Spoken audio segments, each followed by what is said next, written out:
de que las partículas se adhieran entre sí y de esta forma vayan creciendo el volumen. Es por eso que se conoce con el nombre de aumento de tamaño de partículas, ¿correcto? Porque lo que hacemos es ir juntando, ir cohesionando, ir adheriendo las partículas que están sueltas entre sí, pero usamos un aglutinante que las une, que las pega, ¿ya? Y esos son todos aquellos que ustedes han mencionado. Entonces lo que vamos a aprender al final del curso es analizar las características del aumento del tamaño de partículas, su importancia, los métodos y sus aplicaciones. ¿Ya? Ok. ¿Por qué es necesario aumentar el tamaño de partículas? Stephanie, ¿por qué crees que es necesario? ¿Por qué crees que es útil el aumentar el tamaño de partículas?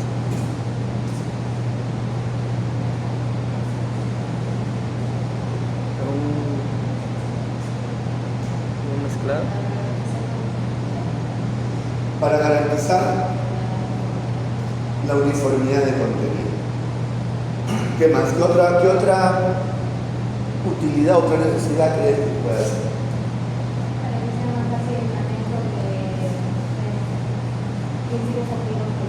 Para facilitar el manejo de principios activos. ¿Y por qué buscaría facilitar el manejo de principios activos aumentando el tamaño de la partícula? Por ejemplo, para evitar la pérdida. ¿Qué más?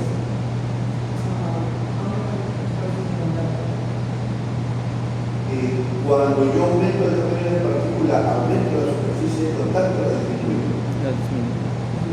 La disminuyo, ¿no? ¿Y por qué sería importante disminuirlo?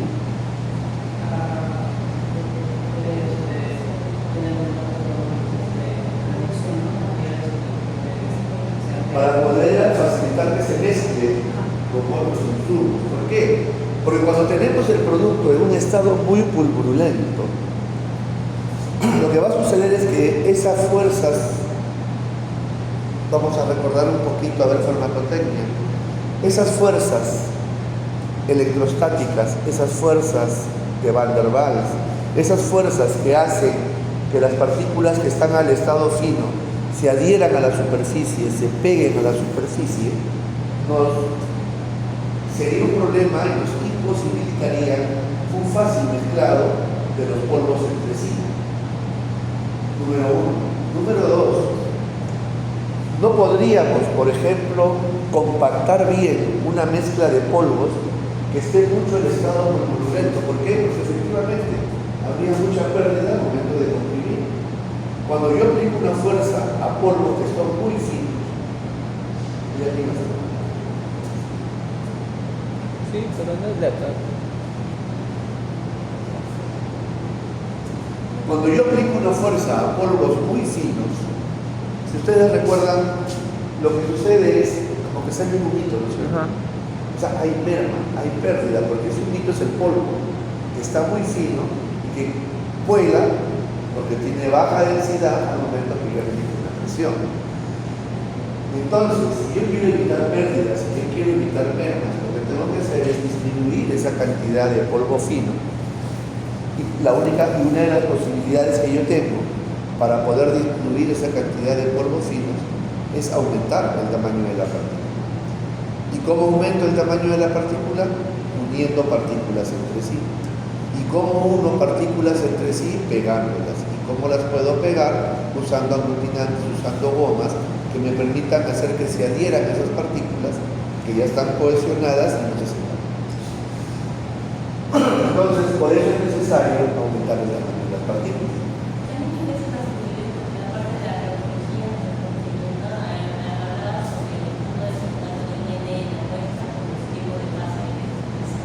Exacto. O sea, cuando estamos al estado de un polvo muy fino, el polvo no tiende a pegarse. Entonces, si yo, por ejemplo, quisiera usar esos polvos para un determinado uso de fabricación o de formulación de productos, no podría hacerlo. ¿Por qué? Porque no tendría la mejor forma de dosificarlos en un envase, en una cápsula, o por último, que pueda subir en un equipo industrial para poder competir. Yo no sé.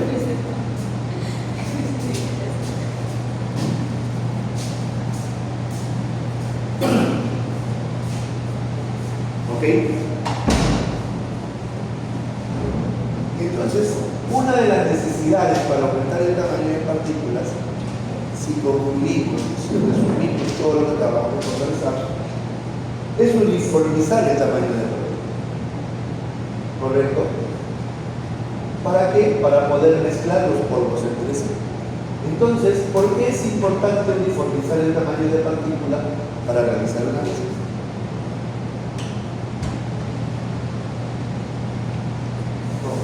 Pero que la concentración sea la misma.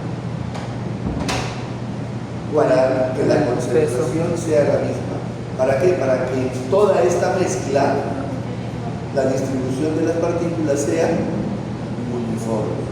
Y al distribuir todas las partículas de una mezcla de una manera uniforme, lo que vamos a obtener es uniformizar la dosis o la distribución del principio activo en esa mezcla. Porque uniformizando la distribución del principio activo en esa mezcla, yo voy a garantizar la uniformidad de dosis. Esa es la secuencia. Y entonces, ¿cómo aumentaría el tamaño de partícula? A través del método o el proceso de granulación. Entonces, ¿qué es la granulación?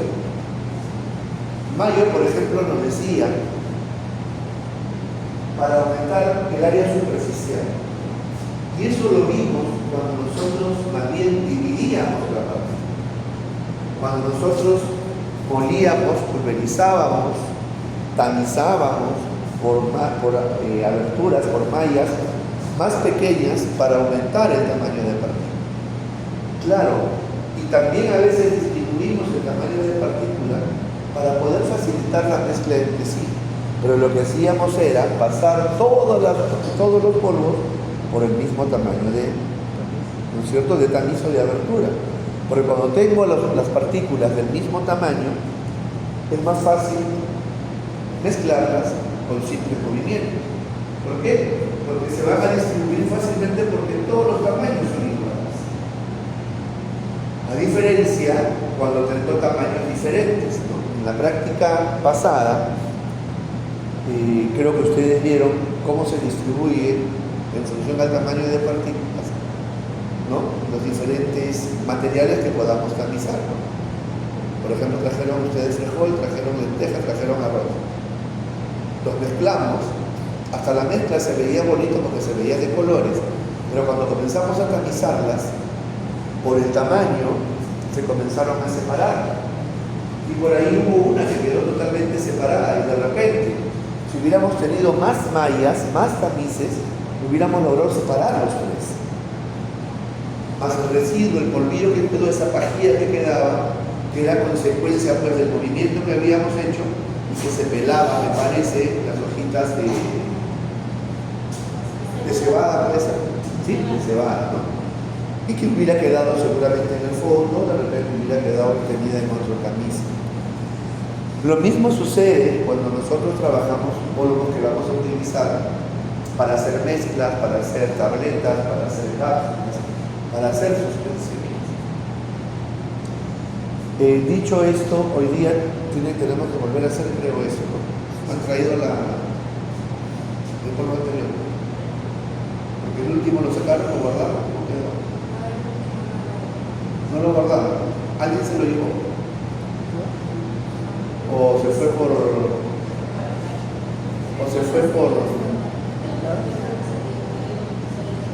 no lo han guardado en ningún sitio, nadie se lo llevó, o sea, lo empaquetaron, lo envolvieron y Se olvidaron.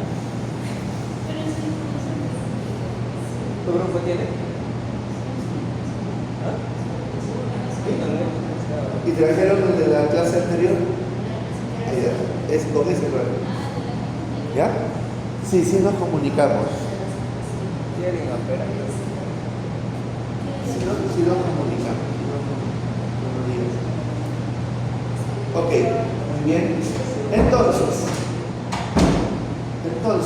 dicho eso, a ver, ¿qué cosa es la granulación? A ver, La granulación es una operación contraria a la división que tiene como fin la aglomeración de sustancias finamente divididas o pulverizadas mediante presión o mediante la adición de un aglutinante disperso en un líquido. ahí nomás. Para que lo tengan bien claro, la granulación es una operación contraria a la división. ¿Cómo dividíamos las partículas? ¿Cuáles eran las operaciones unitarias que nos permitían dividir partículas? La molienda. Molienda, tamizado, pulverizado, trituración, ¿correcto? Todo lo que era dividir, moler. Había una película, me acuerdo que decía, ¿no? Destruir, ¿no? Una escena con Arnold Schwarzenegger, el Arnold, ¿no? Y decía, ¿no? Perseguir, correr, destruir, triturar, ¿no? ¿Ok? Entonces, ¿por qué? ¿Y por qué es contraria? Porque cuando yo trituro, cuando yo pulverizo, cuando yo tamizo, separo, cuando yo muelo, lo que estoy haciendo es disminuir el tamaño de partícula, achicar el tamaño de partícula. Quizás en el tamizado no, porque en el tamizado lo que hago es separar. Más que dividir, separar. Acá entendamos el concepto de división. Cuando yo tengo una partícula y por presión, por una fuerza, la convierto en 2, la convierto en 3, la convierto en 4. Entonces, con la granulación, lo que hacemos es unir las partículas, aumentar el tamaño de partículas como consecuencia de esa unión. Y para poderlas aumentar, yo primero tengo que buscar juntarlas, aglomerarlas, y luego mediante una presión o mediante la adición de una goma, pegarlas. Así en resumen. O sea, para poder aglutinar, para poder granular, no siempre o no es exclusivamente necesario usar una goma. ¿Una goma qué cosa es? Un aglutinante disperso en un líquido. ¿Correcto? Un polvo que tiene la capacidad de juntar, de convertirse en goma cuando está en un líquido para poder adherir partículas. Pero también lo puedo hacer por presión. Y eso es lo que se llama la famosa precompresión. ¿Dónde las puedo hacer? En las mismas tableteadoras con las que obtengo formas farmacéuticas sólidas de dosis unitarias, como son las tabletas o los comprimidos. Pero en este caso, lo que hago no es pues buscar una uniformidad de dosis, no es pues buscar una uniformidad de contenido, sino lo que busco simplemente es, a través de una presión, una fuerza, adherir las partículas, para luego molerlas o tamizarlas y recién comenzar a comprimirlas, mezclarlas y poder obtener ya una forma por dosis controlada. Sí, ahora sí. El resultado perseguido es la obtención de un granulado que constituya una forma farmacéutica definitiva o un producto intermedio para la fabricación de comprimidos o que sirva de material de relleno para las cápsulas. Ajá. Entonces, ¿qué es lo que yo busco como un aumento del tamaño del partícula? Número uno, obtener un granulado que me permita obtener formas farmacéuticas con dosis conocidas y exactas. Ejemplo, comprimidos. Ejemplo, tabletas. Ejemplo, un granulado que voy a envasar, por decir, en una cápsula. Un granulado que voy a envasar, por ejemplo, en un frasco. Lo más conocido son las suspensiones extemporáneas. ¿Correcto? Pero también puedo obtener un producto intermedio. O sea, ¿qué quiere decir? Que de repente yo necesito aumentar el tamaño de partícula de todos los excipientes para, con una mezcla simple, juntarlo con el principio activo que de repente ya ha venido en una forma pregranulada o en una forma microencapsulada, en donde no tengo la necesidad de incorporarlo en la mezcla que voy a aglutinar, sino que lo puedo agregar por fuera. Existe también esa metodología de fabricación. ¿Correcto? Entonces, ¿qué es lo que estoy haciendo con esos excipientes que sí he comprimido, que sí he granulado? Tengo un producto intermedio que una vez obtenido lo mezclo con el principio activo, con los demás componentes y logro recién el granulado final, que lo puedo envasar, que lo puedo comprimir, que lo puedo tabletear o que lo puedo encapsular, ¿cierto? ¿Qué más? En este caso dice que sirva material de relleno para las cápsulas. Yo no comparto mucho esta expresión de material de relleno, porque en realidad las cápsulas son solamente un envase. ¿Correcto? Y si bien es cierto, son comestibles, la cápsula sola no es el responsable de la acción farmacéutica, de la acción farmacológica, del efecto terapéutico que buscamos con esa forma de medicamento, sino que esto que llaman material de relleno, que suena feo, como decir, es el principio. Entonces, más que de ser un material de relleno para las cápsulas, aquí lo que estamos obteniendo es un granulado que sí podría ser considerado un producto intermedio para la fabricación de la forma farmacéutica cápsulas. Pero en realidad este granulado es el que tiene el principio activo y es el responsable de la acción terapéutica. Cuando ustedes han llevado tecnología 1, no están llevando tecnología 1. Bueno, cuando lleven tecnología 2, el otro siglo, ustedes van a ver cómo se fabrican las cápsulas, pero no el granulado que ven las cápsulas, sino cómo se fabrican las cápsulas.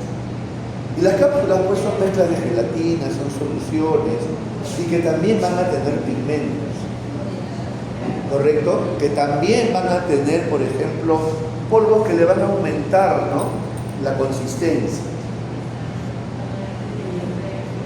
Yo no he visto que esto se comprima o se granule para obtener la cápsula. Entonces tampoco, por eso que yo no comparto mucho esto de material de relleno, a menos que hayamos querido decir que si yo quiero administrar la gelatina en forma de cápsula para que no se me rompa, para que no se seque, le pongo un determinado polvo, como por ejemplo almidón, ¿no? Pero ahí no es necesario aumentar el tamaño de la partícula. Pero bueno, es el concepto que nos han puesto en la lámina, pero no lo comparto. O sea, no lo comparto porque la cápsula es simplemente un envase que lo que va a recibir es un granulado, una mezcla de polvos que contiene el principio activo en una dosis exacta y ha sido previamente calculada, la máquina ha sido calibrada para que entre esa cantidad de polvo o granulado exacto y se pueda obtener una forma farmacéutica que pueda ser usada como monodosis, ¿correcto? Entonces, más que material de relleno, es el granulado que contiene el principio activo. Entonces, las razones por las que a menudo es necesario efectuar una granulación son prevenir la segregación de los componentes de la mezcla de polvo. Estoy buscando los polvos, si no los uno, se me pueden separar, ¿no? Y el mejor ejemplo es cuando podemos granular, por ejemplo, por compresión directa, o sea, por compresión, por una fuerza de presión, que cuando hacemos este fenómeno, siempre se escapa un poquito de polvo y lo perdemos, ¿ya? Entonces, la razón es prevenir la segregación, o sea, que se pierdan componentes de la mezcla de un polvo. Aunque el concepto de segregación, ¿qué significa? Segregar, más que pérdida, es separarse, ¿no? Se segregan, se separan por tamaño, por peso, por densidad. Entonces, más que prevenir la segregación, yo diría que es prevenir la pérdida, ¿no es cierto?, de polvos que están hechos en una mezcla, ¿ya? Pero bueno, es lo que tenemos y es lo que tenemos que repetir. ¿De qué forma yo puedo granular? Puedo granular por vía húmeda y puedo granular por vía seca. Por vía húmeda puede ser a través de soluciones aglutinantes acuosas, si es que solamente he empleado el agua para hacer la solución aglutinante, o puede ser no acuosa si es que empleo, por ejemplo, alcohol. En las primeras, el más conocido y creo que la que hemos trabajado en las prácticas, la solución de crudo de almidón, la solución de gelatina, la solución de azúcar, la solución de carboximetilcelulosa, todas las que hemos usado. Y las que no llevan agua, cuidado con esta palabra anhidra, porque anhidra significa seco. Y si yo uso alcohol, es seco, es húmedo también, ¿cierto? Es por eso que está dentro de este grupo. Aquí lo que se refiere, y la palabra correcta es no acuosa. Por ejemplo, ¿en qué puedo yo utilizar una aglutinante, el alcohol para hacer una solución aglutinante? Por ejemplo, cuando uso la polivinil y rolidol.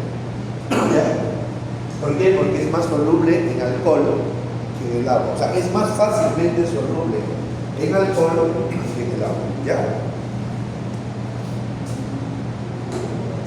Y la granulación por vía seca, cuando se recurre a la acción mecánica, es decir, a la fuerza o a la presión de una máquina de comprimir o de una compactadora y no a un aglutinante. Pero también hoy existen ya sustancias prefabricadas, preelaboradas, que se usan y vienen diseñadas para simplemente ser incorporadas en una mezcla y se puedan granular de forma seca. ¿Por qué? Porque estos diluyentes ya vienen con su aglutinante hecho. ¿Cuáles son? La lactosa. Por ejemplo, la lactosa Sprite Dry, la lactosa Supertap, dependiendo del fabricante, tiene esos nombres, ya viene diseñada para compresión directa, ya viene con un tamaño de partícula adecuado y adherido, que en su constitución tienen el aglutinante. Entonces, esto hace que yo al mezclarlo con los otros polvos de una manera homogénea y lo comprima con esa fuerza física, con esa fuerza mecánica que ya sabemos que genera calor, las partículas que no son granuladas se peguen por esa fuerza a la partícula que sí está granulada previamente y no es necesario granularlas más, y es lo que se llama la granulación seca.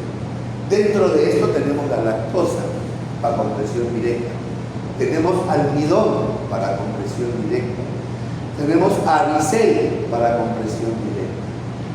O sea, ya existe en el mercado este tipo de diluyentes prefabricados. Antiguamente, y de repente cuando no tenemos en nuestros stocks este tipo de material prefabricado para compresión directa, ¿qué es lo que hacemos? Comprimimos, hacemos lo que se llama el fenómeno de precompresión. O sea, junto los polvos, no necesariamente con una mezcla homogénea, y los compacto. Entonces busco el pulsón más grande que pueda tener y le doy el máximo de fuerza que pueda darles, evitando siempre que se rompa el pulsón. Y pongo un volumen determinado para que se pueda compactar. Una vez que he logrado esa forma, esa compactación, ya recién lo que hago es tamizarla o molerla a baja velocidad para obtener un tamaño de partícula más grande. Y eso me permita recién ahí mezclar, esta vez ya de manera homogénea, para poder comprimir o envasarlas en cápsulas o en frascos, según sea la forma farmacéutica que voy a fabricar. ¿De acuerdo? Entonces, estas son las vías que tenemos. Entonces, ¿cuáles son las ventajas que me va a dar este tamaño de partículas? A ver, Mayeli. El granulado posee ciertas ventajas sobre el polvo. Tiene buenas propiedades biológicas y de flujo. Previene la segregación de los componentes en la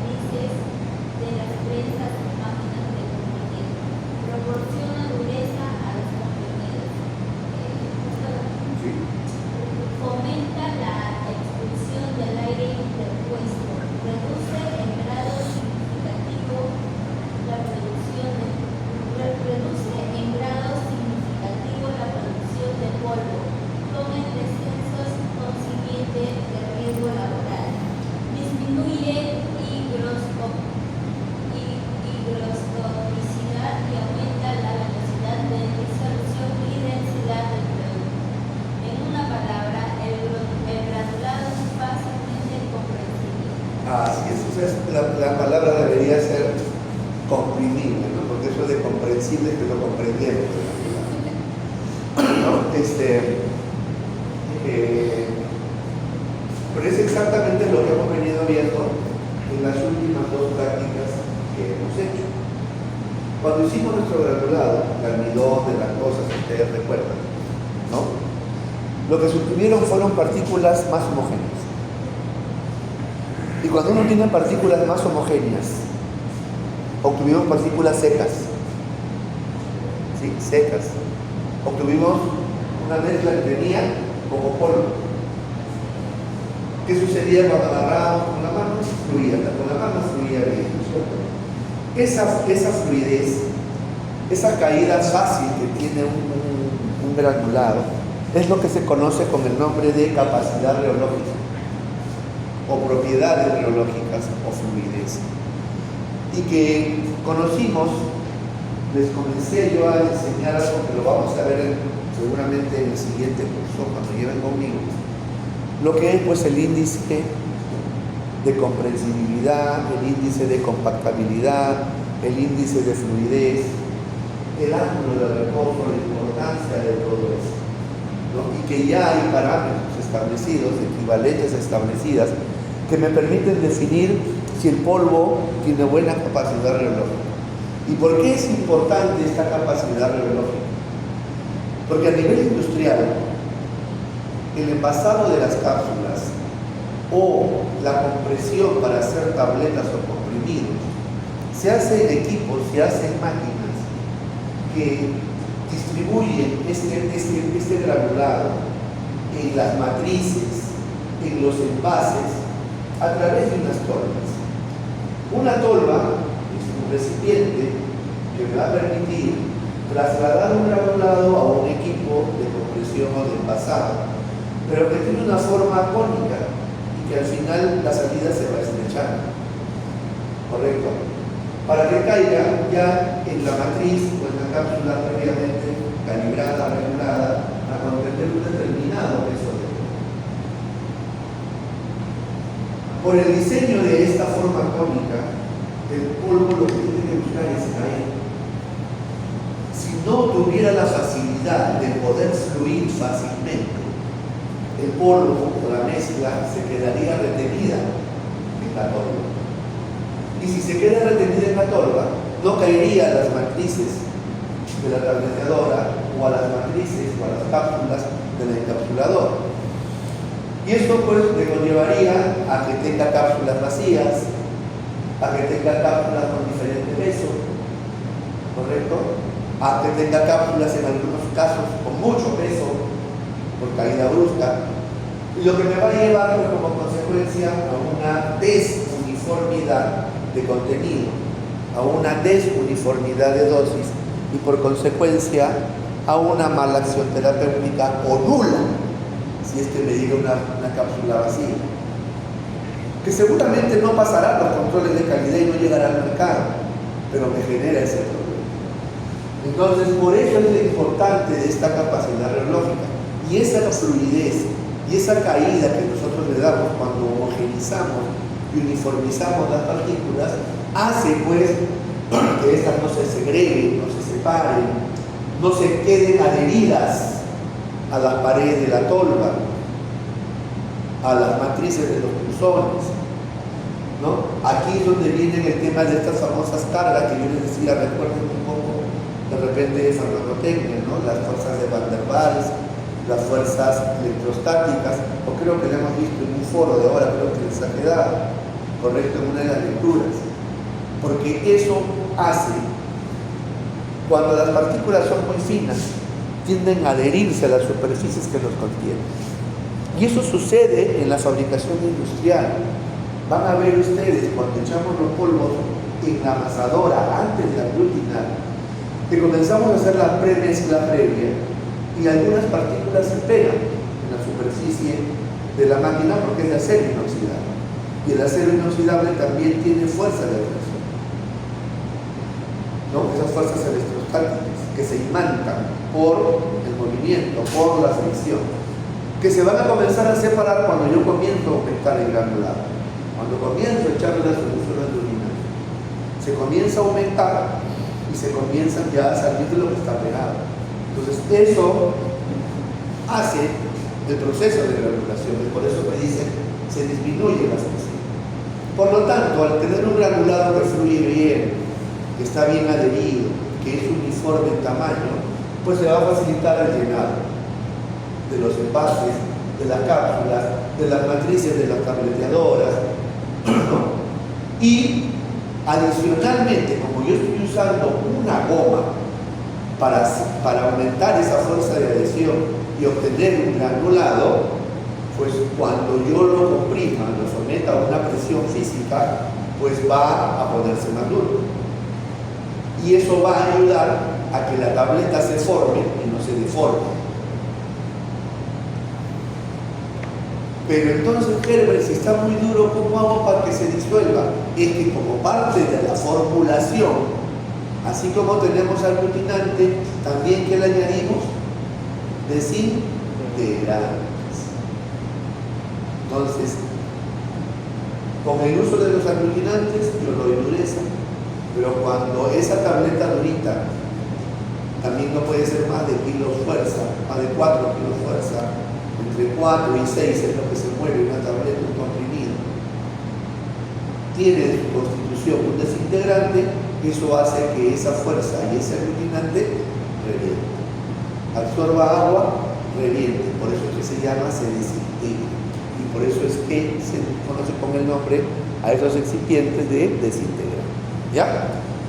Y por lo tanto, bueno, ese aire que queda entre las fuerzas, entre las partículas que se han cohesionado, pues se va a expulsar, por lo que ya no va a haber polvo.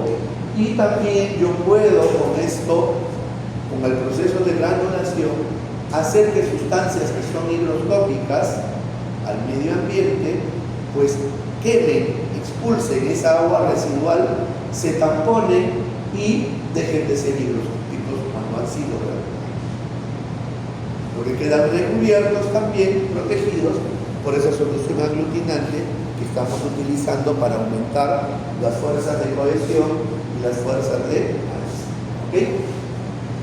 Bueno, entonces, ¿cómo se evalúan los granulados?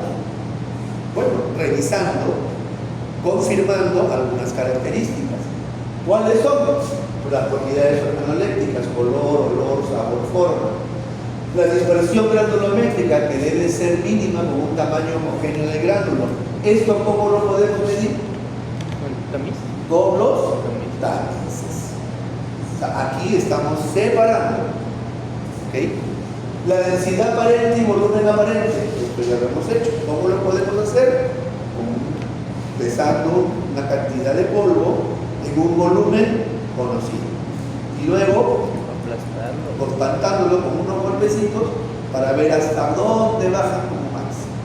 Y tenemos la densidad aparente, que nos va a dar el volumen aparente, y la densidad compactada.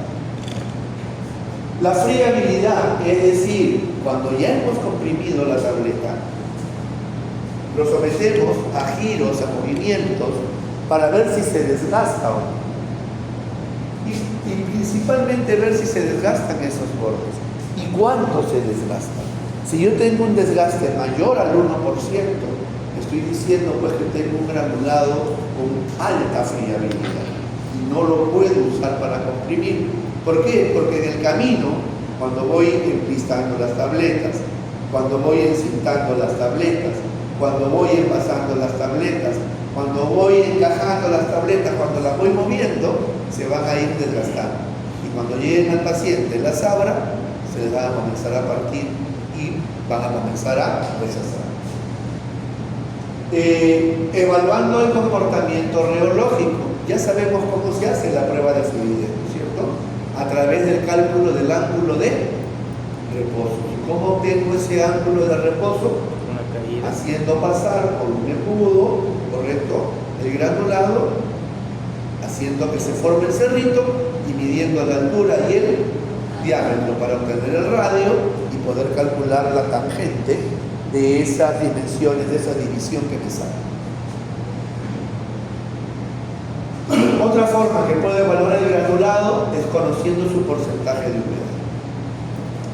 Ya hemos dicho que un porcentaje de humedad menor al 5%, que se mueva entre 3 a 5%, es un porcentaje de humedad óptimo para poder comprimir un granulado.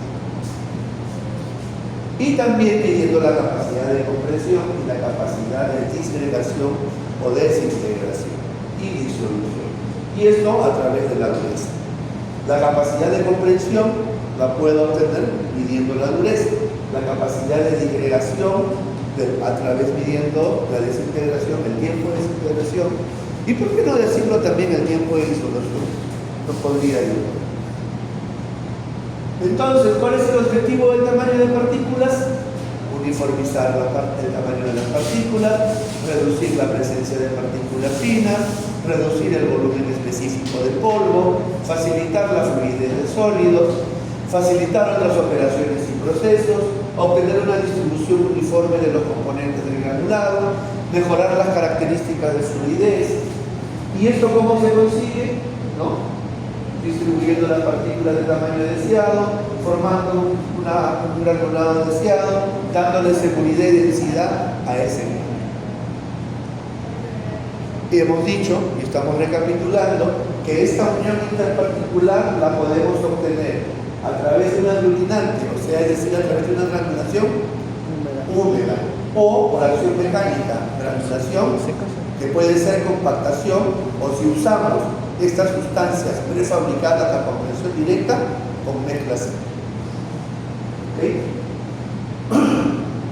Entonces, bueno, acá ya estamos repitiendo un poquito el tema. Métodos: compresión directa, granulación seca o doble compresión, precompresión, granulación húmeda. La granulación húmeda la podemos hacer en equipos que funcionen bajo el fundamento del lecho fluido, o sea, con inyección de aire, cuando las partículas están flotando en el aire dentro de un equipo.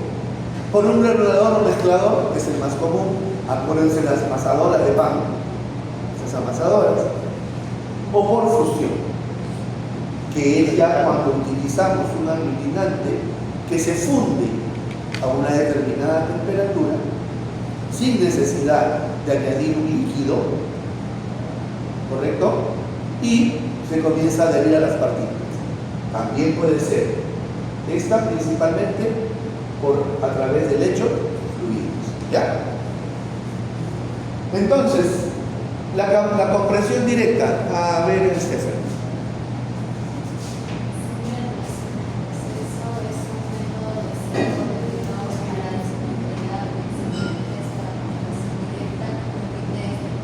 Hasta ahí. Si te dicen sin granulación del proceso, ¿qué te están diciendo?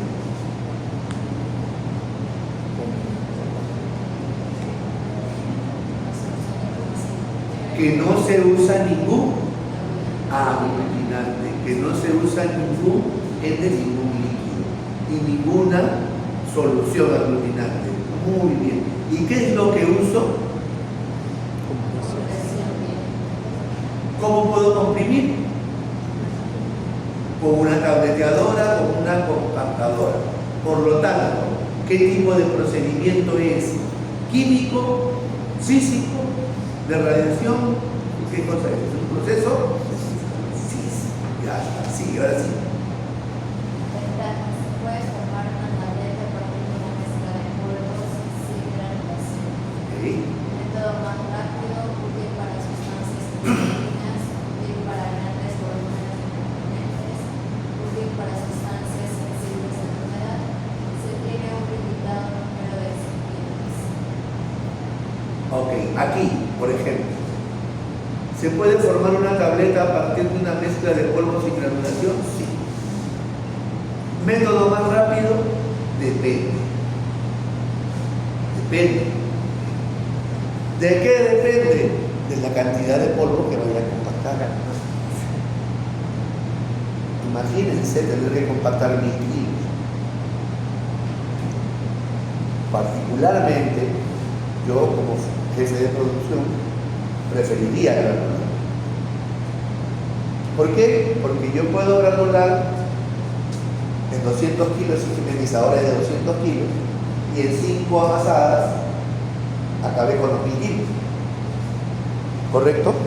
Si es que tuviera que amasar los 1000 kilos. Normalmente en un proceso de fabricación de tabletas, solamente se amasa entre el 80-85% del total del granulado, porque la otra parte siempre se administra por fuera. La lubricación, por ejemplo, pregunta examen. Si yo voy a granular, voy a amasar una mezcla de polvos. En esa mezcla de polvos, ¿podría yo incorporar estearato de magnesio? Esa es la pregunta de examen. ¿No? Pregunta de examen. Dice, profesor, no me han explicado, vino la fórmula, ¿cuál es la correlación?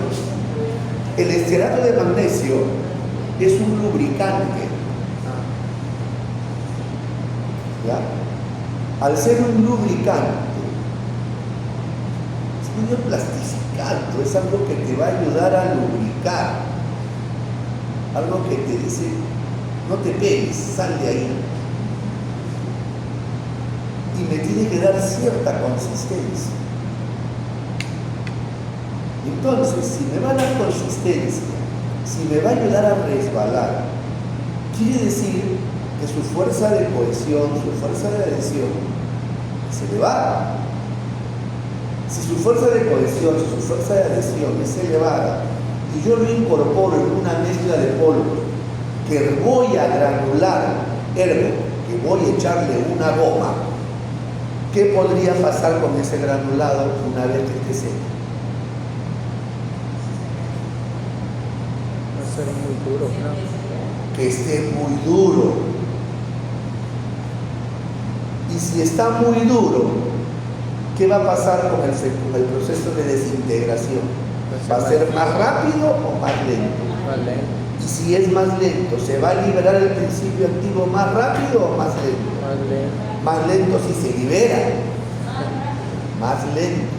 Porque si no se desintegra, No no se se libera. libera. No se disuelve. Entonces, el estearato de magnesio va por fuera. Sí, pero ahí solamente va el 2%, el 1%. ¿Dónde está el otro 14%? Hay desintegrantes que van dentro, una parte, y la otra parte va por fuera. ¿Para qué? Para ayudar justamente a que explote más rápido. ¿No? Entonces, esto hace que dependiendo del tamaño del lote a fabricar, pueda ser un método más rápido. Si ustedes me dicen mi tamaño de lote es pequeño, pues yo sí acepto esto como una alternativa de granulación. En la medida que la mezcla de polvos, según su característica y naturaleza, me lo permite. Porque a veces, por ejemplo, precomprimir un aerosil, ustedes ya han visto lo que es un aerosil, el dióxido de silicón coloidal. Es un producto que pesa poquito, pero que es en volumen inmenso, el famoso aerosil 200, el carboxil, dióxido de silicón coloidal. Yo precomprimo eso, en la primera chancada se va a salir al aire. ¿Me dejo entender? Entonces, hay sí algunas ventajas, pero que también están condicionadas al tamaño del lote, a la naturaleza de los productos, ¿correcto? Pero sí, es importante. ¿Es útil para sustancias cristalinas? Claro. Porque a veces cuando yo las quiero moler, genero tanta fricción, tanto calor, que al tener una forma de cristal, ¿qué puede pasar con el azúcar? Se hace agua, se licúa, pueden tener un proceso de liquefacción. Entonces aquí lo que puedo hacer yo es, la chanca, la comprimo. Y como está como una mezcla de polvo, eso va a hacer que no se pegue a los dos. Y si en todo caso algo se va a pegar, ya lo estoy secando con esa fuerza de fricción. ¿Correcto? Y por lo tanto también es grande, es útil para que tiene sustancias que son sensibles al dolor. Y bueno, se tiene un limitado número de excipientes que pueden ser precomprimidos justamente. ¿Ok? Muy bien. Y si obtengo una biodisponibilidad óptima. Desventajas. Requiere materiales que deben comprimirse directamente. Las sustancias y o excipientes deben tener buenas propiedades nutritivas. Pueden obtenerse con fluidos no uniformes. Lo que les comentaba. Precomprimir un aerosil, por ejemplo, complicadísimo. O sea, si hay un número limitado de excipientes que puedo comprimir, pues hay sustancias que no se van a poder. ¿Y por qué? Porque no son uniformes, porque no tienen buena fluidez y porque no están diseñadas para ser comprimidas directamente. ¿Ya? Granulación seca. A ver, Yaneli. Proceso de preparación de una mezcla de comprimidos sin un aglutinante disuelto o húmedo. Se forma un aglomerado y luego se comprime. Consiste en la compresión del fármaco con el mínimo de lubricantes y desintegrantes, donde el principio activo ocupa la mayor parte del volumen final de la tableta. Las partículas se agregan a altas presiones, produciendo fuerzas de enlace en la superficie del sólido y aumentando el área superficial de este. Este método se basa en la mezcla, la compactación con una prensa o con rodillos, el troceado o fragmentación y por último la granulación con tonalización.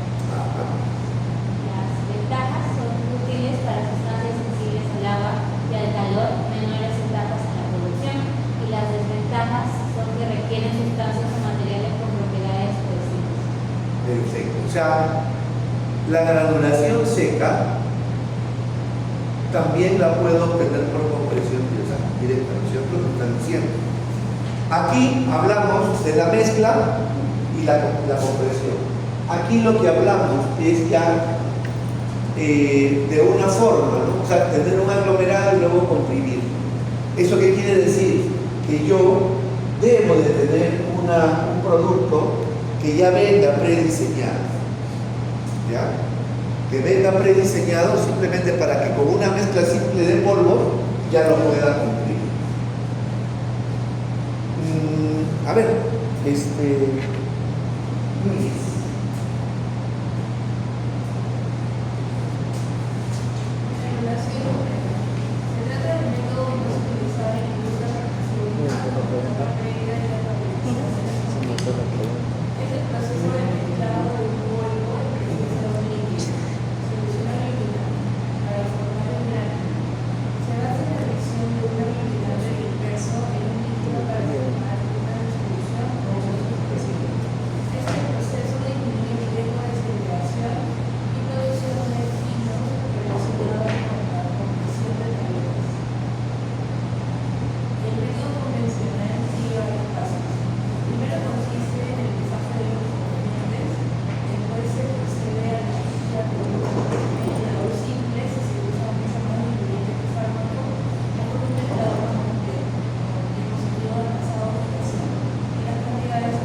En la etapa siguiente se procede a la regulación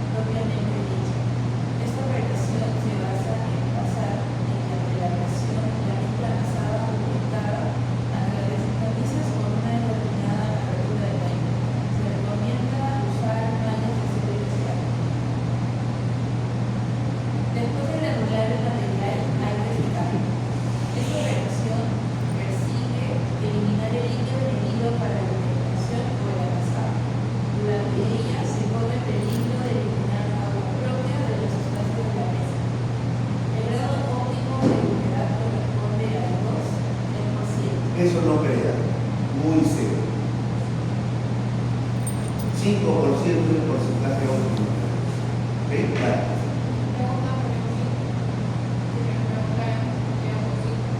Bueno, ahí vamos a llegar al problema ese. Como uniformizamos. Acá viene ese tipo. Para este fin se pueden emplear estufas secadoras y equipos de lecho fluido. Por último, se regula y se tamiza de nuevo el material. Se puede lograr el tamaño deseado del empleado empleando varios tamices de diámetro progresivamente menor. Las ventajas: es más confiable, alta probabilidad de cumplir los requisitos para un cumplimiento exitoso. Y las desventajas: necesita preparar un granulado uniforme, trabajo intensivo, consume tiempo, no puede usarse para sustancias sensibles al agua. Bien, vamos a aclarar algunos conceptos, ¿ya?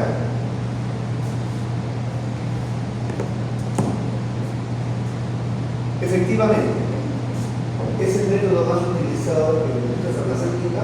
Sí. Eso es verdad. ¿Ya? ¿En qué consiste? En aumentar el tamaño de partícula a través del uso de una solución aglutinante, es decir, de una solución que puede ser acuosa o no acuosa, que contiene un incipiente, que tiene la capacidad de pegar, de adherir las partículas entre sí. ¿Correcto? Que yo tengo que añadir a esa mezcla de polvos, amasarlo por un tiempo determinado, que puede ir no de 15 a 1 hora, en mi experiencia, de 15 a 35 minutos más que suficiente para amasarlo. ¿Por qué? Porque cuando uno se excede en el tiempo de amasado, puede obtener tabletas muy duras, que va a ser difícil desintegrarlas. Y ya sabemos que si no se puede desintegrar, pues no se va a liberar el principio activo, no se va a disolver, no se va a poder llegar a la luz. La bibliografía habla de hasta 1 hora de amasado. Quizás eso sea para otro tipo de granulado, que no sea la fabricación de un medicamento farmacéutico. Yo puedo amasar hasta 2 horas. Puedo amasar toda la noche. Pero el resultado, desde el punto de vista farmacéutico, no va a ser el mismo. Lo que yo vi en 35 años de fabricación, aparte de la evolución del concepto de granulación húmeda, porque yo empecé con esas amasadoras tradicionales, como están explicando acá, y acabé con las de lecho fluido y por fusión. Nunca excedí los 30 o 35 minutos. Básicamente como bien 20, 25 de amasado. Sí es verdad que yo puedo determinar el tiempo óptimo agarrando un poquito de granulado ya amasado y viendo si no se me pega en la mano, tal cual como hacemos la torta, tal cual como hicimos en las prácticas que decíamos, hagamos la bolita, ya no se pega, no, ya está, déjalo ahí. ¿Qué pasó cuando intentamos echarle más a un grupo? Creo que nos pasó, se comenzó a aguar, se comenzó a clasificar. Sí, lo podía corregir, sí, seguro, pero habría que ver cómo hubiera salido después. Habría que ver cómo ha salido de friabilidad una vez. Porque a veces yo digo, lo corrijo secando y seca bien y lo vemos bonito y lo mezclamos, pero cuando sometemos a la fuerza física o está muy duro o se quiebra muy rápido. Y eso es porque nos hemos excedido en el tiempo de amasado. Entonces, más que del cálculo teórico que nos puedan dar con el tiempo de amasado, lo que nosotros estamos viendo es que tiene que haber un parámetro de control, que lo podemos ver empíricamente con el hecho de que no se adhiere el granulado a la mano. ¿correcto? El otro es calculando la cantidad de humedad de agua que le he añadido al proceso y midiendo cuánto tengo de humedad. Entonces sí hay formas de poder calcular. ¿Ya? Esa es la primera aclaración. Sí. En una pregunta de examen, como lo decía Andrea, ¿qué es lo que vale? Y es porque ha pasado ya en el examen que ha venido, que hemos tenido. En algunos cursos, una cosa es lo que decía el PPT y otra cosa es lo que verdaderamente es la respuesta. Es verdad, tenemos que considerar correcto lo que diga el PPT. ¿Y qué pasa si usted mosca, pone los dos resultados? ¿No? Bueno, ¿qué es lo que hago yo? Cuando yo recibo el patrón de respuestas, seguramente vendrá la respuesta que para mí no es la correcta. Y si alguien me marcó, lo marco como correcto. Y si alguien marcó la que yo expliqué, también la considero como correcta. Les pongo un ejemplo real que lo he vivido yo ahorita la semana pasada en farmacología. Se los voy a mostrar porque vale el ejemplo. ¿Ya? Se los voy a mostrar. A ver, vamos a ver. Ni una de las dos. Aprovecharé de pasar la lista. ¿Pasó algo? No llegó. Hugo llegó. Mayeli llegó. Ángel llegó. Andrea llegó. Angie llegó. Ya solamente ha faltado aprovecharé.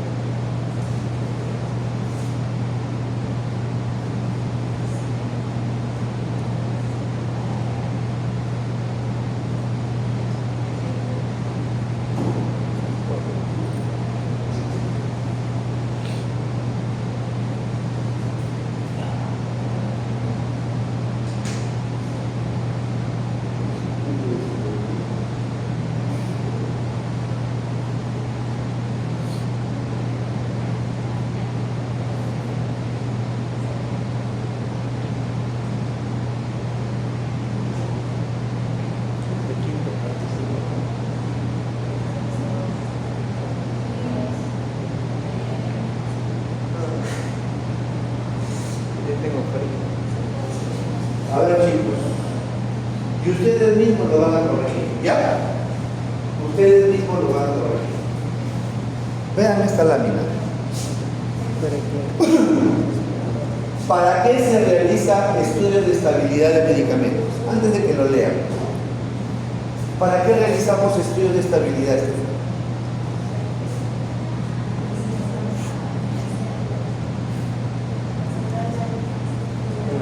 ¿El estudio de estabilidad me asegura la eficacia de un producto?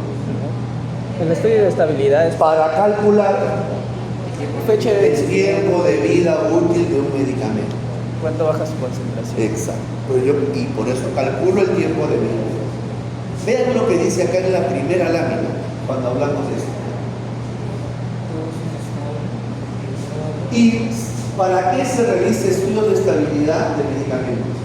Intentar retrasar la inestabilidad de los medicamentos para que éste sea seguro, estable y eficaz. Y me ponen la imagen de la norma técnica peruana. Yo no he hecho este PPT, pero a ver, podemos analizar la definición. Intentar retrasar la inestabilidad. Si yo intento retrasar la inestabilidad, ¿qué es lo que estoy buscando? Que el producto sea estable. ¿Y yo hago estudios de estabilidad para que el producto sea estable? No, para verificar el tiempo de vida media. O sea, esto es una negación. Me está negando la importancia del estudio de estabilidad. Intentar retrasar la inestabilidad. Yo como un estudio de estabilidad, yo tengo una cámara donde pongo temperatura, estudio de estabilidad acelerado. 40 grados, 75% de humedad. Y tengo la otra cámara donde pongo el mismo producto, pero a tiempo real, 30 grados y 65%. Yo al poner el producto ahí, ¿estoy intentando retrasar la inestabilidad o estoy acelerando la degradación? Acelerando. Estoy acelerando la degradación. O sea, esto no tiene ni pie ni cabeza. Y si así fuera, con eso, yo hago, o sea, con un estudio de estabilidad, yo logro que el producto sea seguro, estable y eficaz. No, yo calculando el tiempo de vida media, lo que estoy diciendo, hasta ese periodo de tiempo, yo puedo asegurar que la formulación que he hecho para obtener ese medicamento, hasta esa fecha, es seguro, eficaz y estable.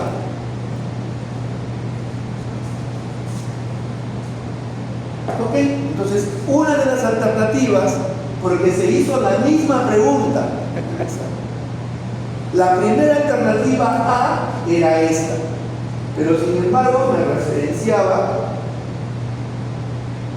esta norma. Si yo voy a esta norma, No, es de estabilidad, ¿no? ¿dónde está esa norma? Pero que Ya lo vieron. pero ese es otro. ¿Dónde está esa El norma? control de calidad está ahí, también el otro, ese de intercambiabilidad, ¿no es? Ese también tendrá ahí. Pues un medicamento es intercambiable, no sé que sea igual que Todos sus competencias tienen que Ah, ser porque puedan Si yo voy a esa norma, chicos, ustedes tienen que manejar. Y comienzo a buscar estabilidad. estabilidad. Cambio de reputación, base y comienzo a buscar definiciones. en las definiciones, Estudio de estabilidad. Ahí está estudio de estabilidad. en las definiciones, 517. ¿qué te dice? ¿En qué se define estudio de estabilidad? Conjunto de pruebas y ensayos a que se somete un producto en condiciones preestablecidas y que permite que, ¿dónde dice que es para intentar provocar la inestabilidad?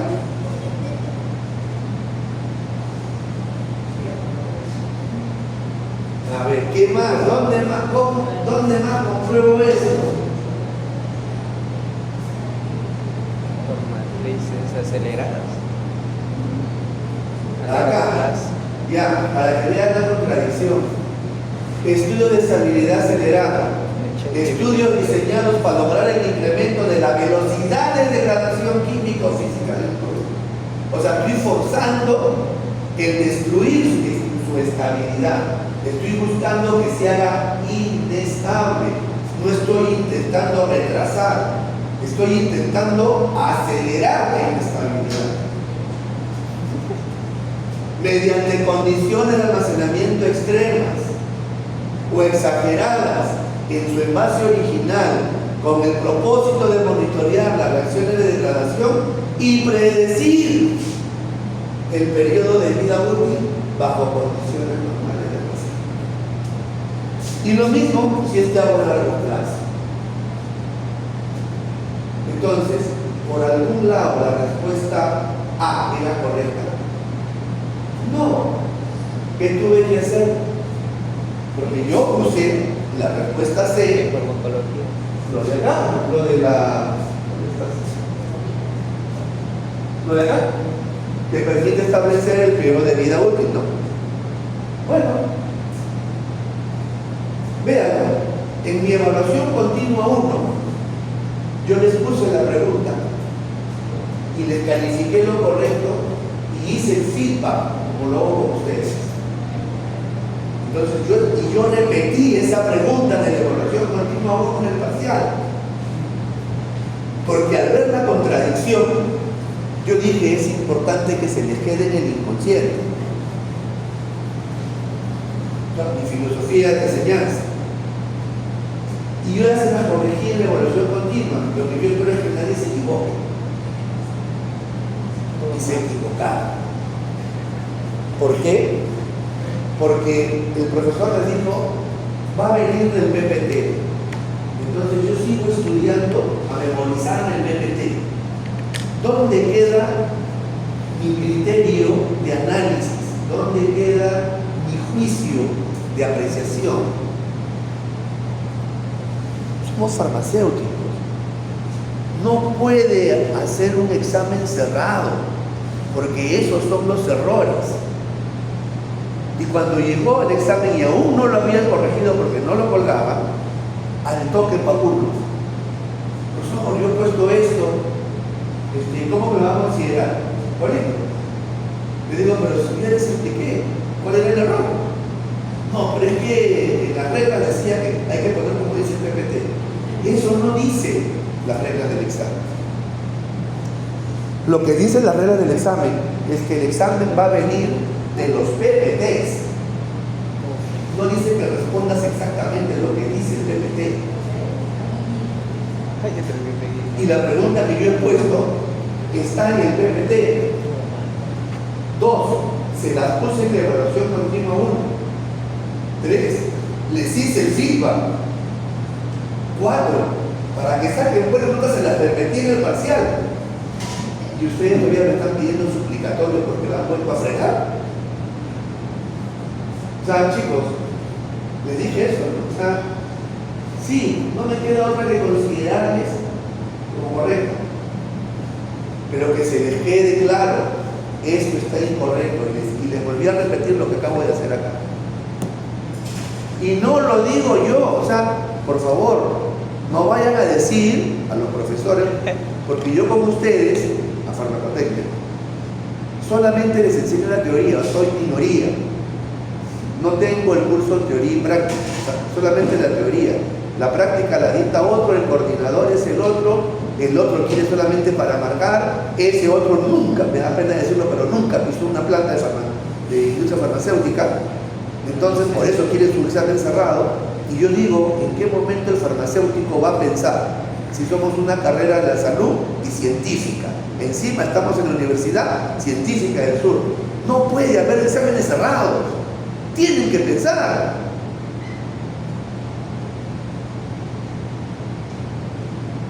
Y les dije, en el examen, le pongo el punto porque lo dice el PPT. Pero la respuesta correcta es la C. Enseñen, pues, si quieren al rector. Porque ya no queda otra. Porque no lo digo yo, que les dije un poco. No lo digo yo. O sea, no voy a decir que el profesor Suárez lo dijo. ¿Quién lo está diciendo? ¿Quién lo está diciendo? ¿Quién? ¿Quién? El Estado peruano, a través de la DGMI, te está diciendo lo que es un estudio de estabilidad. ¿Cuál es su propósito? No yo. No puede haber ningún centro de estudio. ¿Qué estudio? No puede haber ningún laboratorio que falte a eso. Porque si un laboratorio falta a esto, ¿qué pasa con ese laboratorio? No cierra. Entonces, claro, los chicos se quedaron contentos porque les puse el punto. Les digo, no se queden contentos porque les pongo el punto. Quédense contentos, no es vanagloriarme, pero quédense contentos porque siquiera hay alguien que no les está mintiendo, que les está diciendo la verdad y se las está demostrando. Por eso que también se lo digo a ustedes, no lo digo yo. Lo está diciendo la norma técnica peruana. ¿Para qué hago el estudio de estabilidad? Para establecer el periodo de vida. ¿Ya?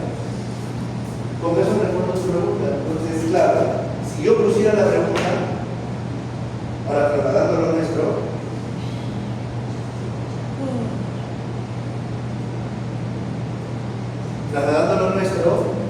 si yo pongo, por ejemplo, oye, de 0 a 1 y pongo, ¿no?, la humedad óptima de un granulado, generalmente 5%, bueno, la respuesta es no mayor al 5%. Para mí la respuesta es esta, porque es lo que yo aprendí durante 40 años. Pero si me ponen la del PPT, consideraré el punto. Pero ya saben lo que da. ya saben lo que ustedes cuando vayan a un laboratorio, si trabajan en un laboratorio, van a ver. Y ahí, bueno, ahí sí va a ser bonito porque van a decir, pucha, la verdad que siempre me lo dijo. Entonces, cuando ustedes dicten un curso de farmacotecnia o un curso de tecnología 1, van a decir lo mismo. Hasta que cambien el PPT. Por si acaso, el próximo semestre, si yo dicto el curso, ya va a ser otro PPT. ¿Se dan cuenta? Entonces ya se va actualizando el tema. Pero eso es, no está. Y vuelvo a repetir, aprovecho la pregunta. Olvídense del examen, olvídense de la nota. O sea, ustedes no están en la universidad para sacar buenas notas. Sí, esa es la verdad. Ustedes no están en la universidad para sacar buenas notas. Ustedes están en la universidad para formarse como profesionales. Y un profesional no está pendiente del 0 o del 20. Un profesional está pendiente de no fallar una fabricación. Porque si un profesional falla una fabricación, ¿qué puede pasar? Vidas. Como el, ¿cómo se llama? Puede exponer Cloruro de riesgo a sodio. vidas, como lo que pasó con Medifarma. ¿Ustedes creen acaso que ahí iban a poner, no, como se murieron te pongo 5? O te pongo 0. No, como en el siguiente lote ya salió bien y nadie se murió, te pongo 20. No, eso no es la vida farmacéutica. Salud. No puede fallar ningún lote de fabricación. Ni uno. Todos deben de cumplir sus especificaciones técnicas. Es por eso que, a pesar de que cumplen con las especificaciones técnicas, hay un paso previo para que el producto que se hace antes de que el producto salga al mercado. Y es la liberación del producto, es la revisión de toda la documentación, para que el director técnico diga, ya, aprobado. Entonces, olvídense la nota. Ustedes están en el 7º ciclo. El próximo año ya van a estar pensando, ¿qué voy a hacer de mi vida? Entonces no pueden estar pensando en el 0, en el 20, en el 18. Solamente cuando juguemos deporte no hay que pensar en ganar todo. Por ejemplo, lo sucedido el sábado, ya para la siguiente, ya me van a hacer caso. Número 1, hubo tráfico. ¿Ya? En el baile y en las barras. ¿Que cometimos errores? Cometimos errores. También. Pero ¿qué resulta? Que si yo digo, voy a hacer un juego en donde voy a evaluar con rúbricas, porque así fue lo de la coreografía.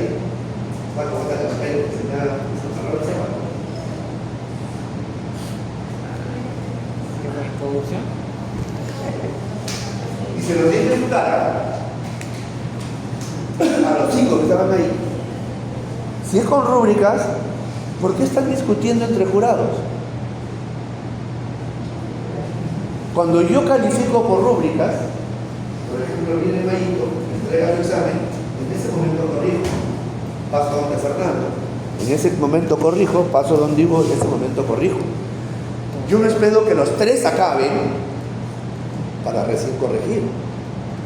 Porque si yo espero que los 3 acaben para recién corregir y mi evaluación es por rúbricas, ya he perdido objetividad.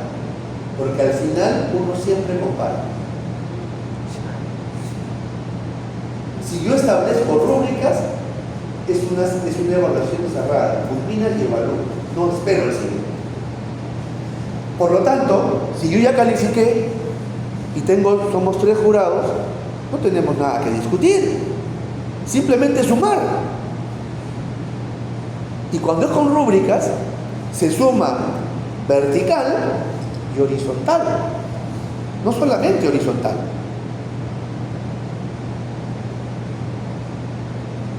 Si yo hubiera sido malo, hubiera querido malograr la fiesta, porque al final estuvo bonita, yo le decía, este juego no vale, porque ha sido evaluado incumpliendo lo establecido en las bases.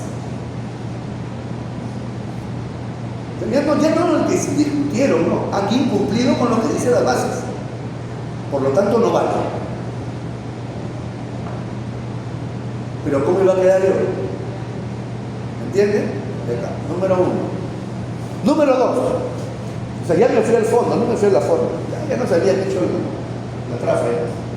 Entonces hay que pensar en el próximo año. Segundo, oye, yo participo en un deporte donde tengo que ganar. Número 1 es un deporte de grupo. Número 2, de contacto. Número 3, tengo que ganar 2 partidos de contacto con ese grado de dificultad para tener 3 puntos. No puede tener el mismo peso que un juego que tengo que llevarle el limón en la boca, pues. En donde no tengo que competir 2 veces para ganar 3 puntos. Y adicionalmente, la gincana tenía su premio aparte. Porque tenía un trofeo aparte. Entonces no puedo juntarlos, no puedo sumar el mismo puntaje para ver quién ganó el total, pues. No tiene sentido. Es por eso que los otros, sin haber ganado ningún deporte, se llevaron el trofeo. El hecho, para mí, quien ganó el concurso de barras, honestamente lo dijo, fue la Sierra. Está bueno. ¿Saben por qué? ¿Saben por qué? Sí, es verdad que hubo menos gente, pero al haber menos gente, hubo una mejor coreografía, hubo más orden, vinieron totalmente presentados, vinieron totalmente uniformizados. Yo no puedo decir fue el peor, porque solamente vinieron un poquito. Entonces, que tu único criterio sea el número de gente. ¿Se acabó?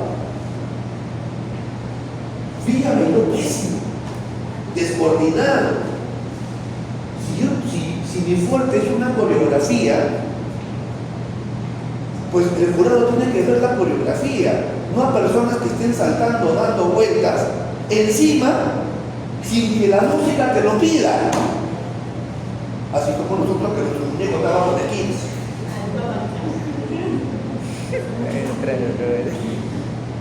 ¿Ya? ¿Me dejo entender? O sea, no puede ser. Yo le dije a Pinto, ¿no? Oye, ¿tú qué hacías saltando como loca ahí delante de la coreografía, matando la coreografía? Y encima te movías al compás. Estaban en salsa, tú estabas al compás de rock. No hay coherencia. Y dijeron, cuando dijeron las barras, se va a calificar por rúbricas, dijeron. Presentación, sincronización, coordinación y coreografía. El que mejor lo hizo fue uno.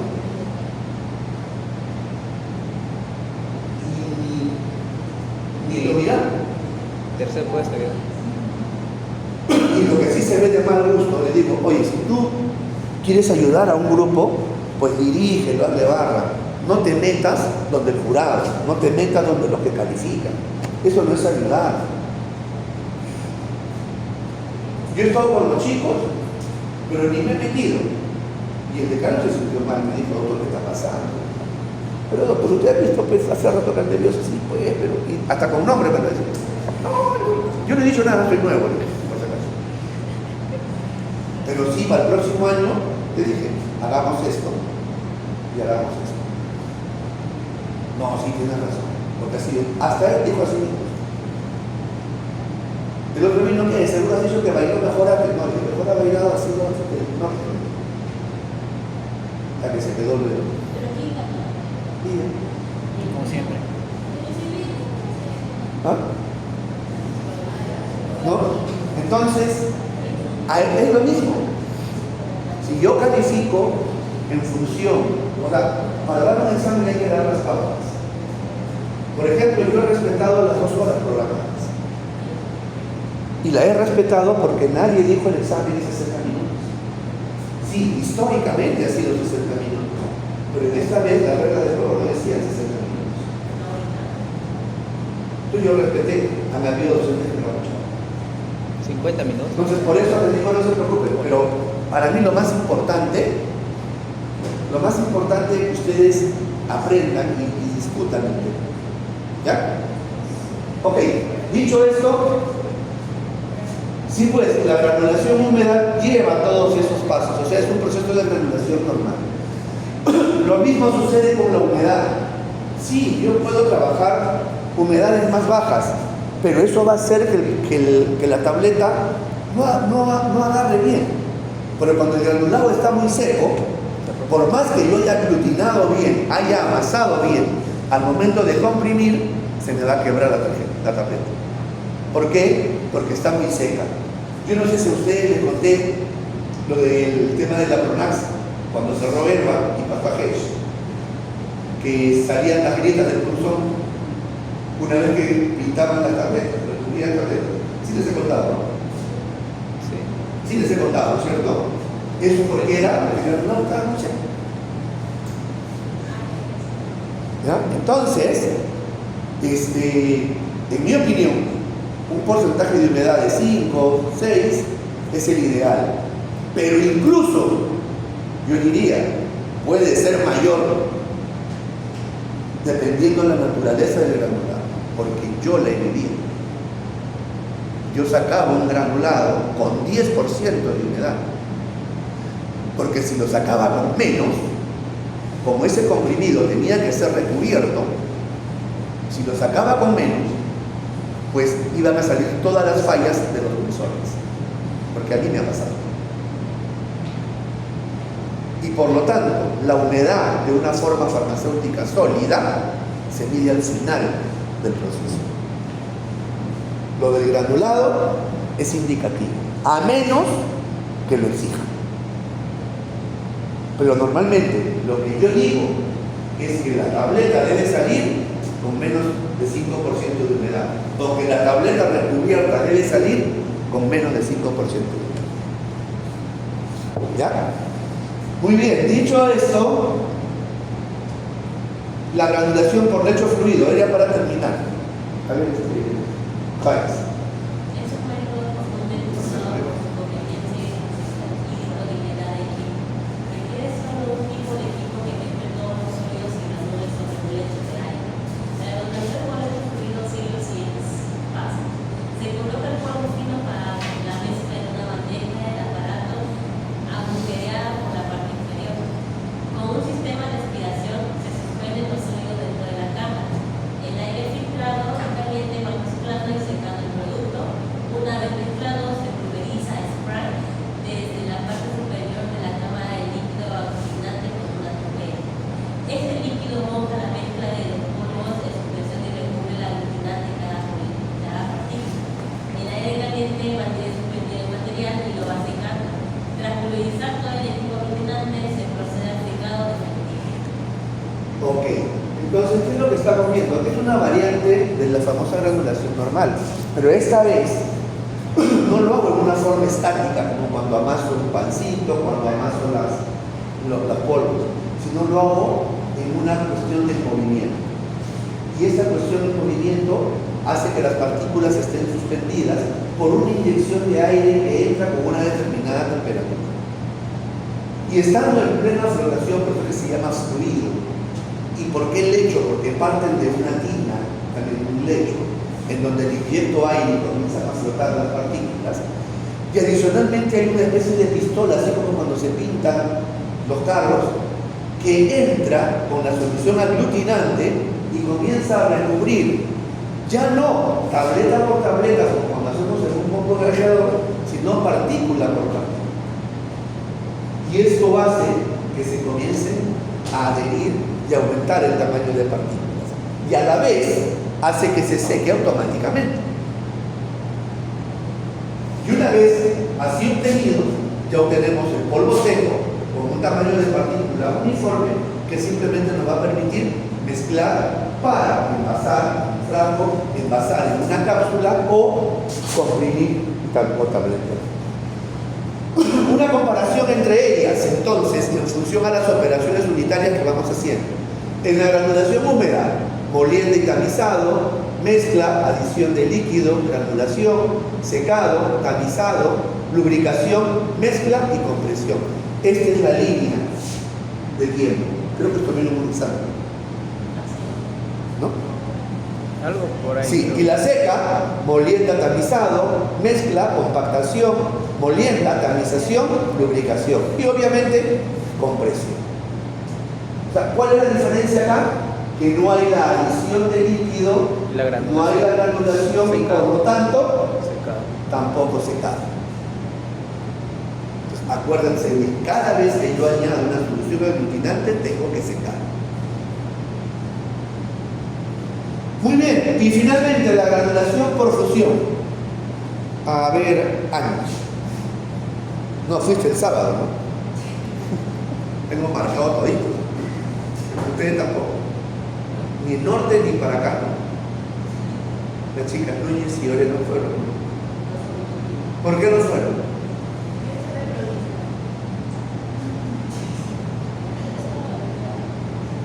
Muy lejos.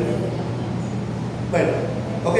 A ver, dale. Ven. Es un proceso en que la granulación se realiza con la adición de un aglutinante que es sólido a temperatura ambiente, pero de temperatura relativamente baja. Ajá. Ojo, diferencia. Siempre estamos acostumbrados a hablar de solución aglutinante de una goma disuelta en un líquido. O suspendida, la agregamos y amasamos. ¿No? Que es lo que siempre tenemos en la mente. Acá se produce por la adición, sí, de un agente aglutinante, pero que no está en un líquido, sino que es sólido a temperatura ambiente, pero se funde a temperaturas relativamente bajas. O sea, ¿qué quiere decir? Bueno, acá también las relativamente bajas, ¿a qué se refiere? A que no necesito muy altas temperaturas para pasar del estado sólido al estado líquido. Pero no quiere decir que vaya a ser una temperatura pues de 2 a 8 o de 10 grados, porque si no ya no sería fusión. Se llama por fusión justamente porque hago que el aglutinante se funda sin necesidad de agregar algún líquido. Dale, sí. Normalmente se trabaja con sustancias en fondo de fusión en torno a 50 grados, tanto de naturaleza hidrógena como Ajá, o sea, 50, 80, eso no es temperatura baja. No es temperatura media, ¿no? A ver, a 50 te quemo, a 80 más, ¿no? Hay que tener cuidado con esta expresión, ojo, porque también puede ser una pregunta de examen. O sea, sí, pues, el PPT dice relativamente baja, ¿no? Pero en realidad, oye, ¿a qué se refiere con esta expresión? A que no requiero que sea 100, que no sea 200, sino que me muevo entre 50 y 80. Dale, sigue.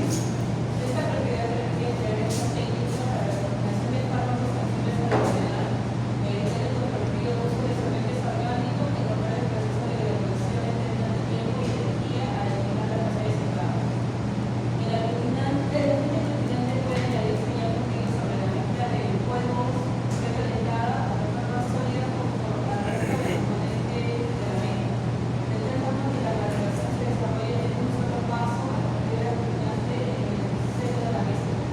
En este caso, dependiendo del tipo de empleado, el agente aglutinante irá por el calor generado por una corriente de aire caliente, granulación en el uso fluido, por la acción de una cabeza calefactoria, por la acción de los componentes de la mezcla producida por un impulsor desde la fase de secado y amasado.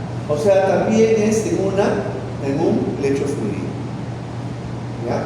Como ventajas, hay menos polvo, no es necesario ya secar, no usamos solventes. Y bueno, pero tiene sí un inconveniente, ¿no? Que no se puede aplicar a sustancias termolábiles. ¿Por qué? Porque se puede desnaturalizar. Ok, bueno, entonces ya sabemos por qué es importante el tamaño de partículas. Yo antes de pasar a esto quiero construir para cerrar el tema.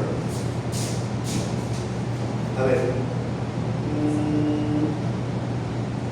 La tarea, la lectura, la importancia del estudio de compatibilidad. Hacen su comentario y hacemos el foro. ¿Ya? ¿Listo? Muy bien. ¿Qué más tenemos acá? Yo quería mostrar algo respecto a esta última forma de granulación.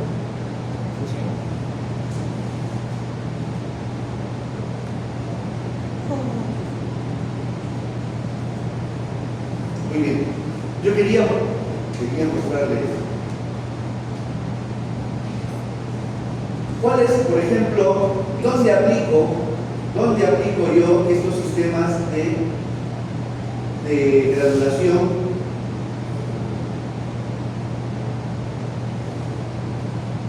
por fusión. Número uno, lo aplicamos en los sistemas para obtener productos de sistema de liberación modificada. Por ejemplo, aquí utilizamos polímeros lipofílicos, o sea, polímeros gástricos, como decía la definición. ¿Cuáles son estos? Como aglutinantes, ácido estiárico, poliesterato de glicerol, o por ejemplo alguna cera como la cera carnauba. ¿Dónde se utiliza este tipo de fabricaciones? Por ejemplo, en tabletas de teofilina, que es la más conocida. ¿Ya? Luego, para formulación de productos de liberación rápida y con biodisponibilidad mejorada. ¿Correcto? O sea, por ejemplo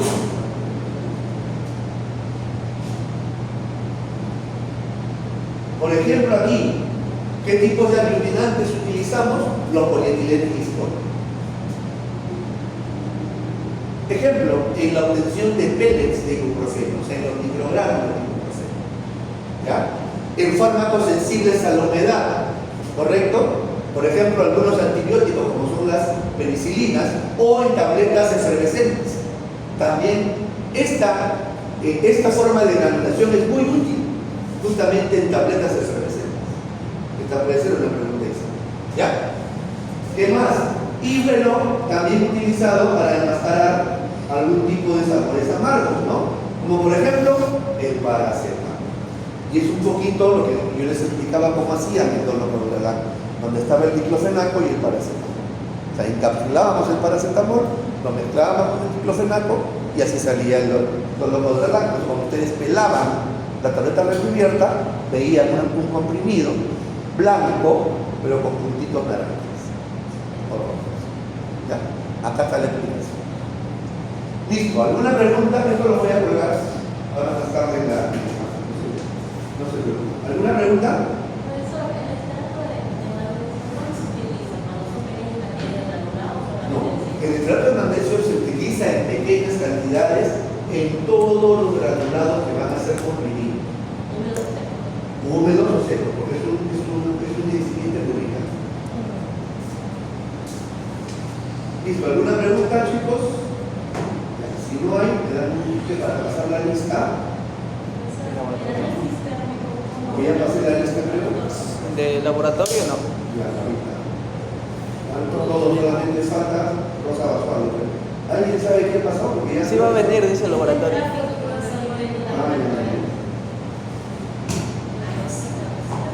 Si no viene 00, ¿no? Sí, muy bien. A ver,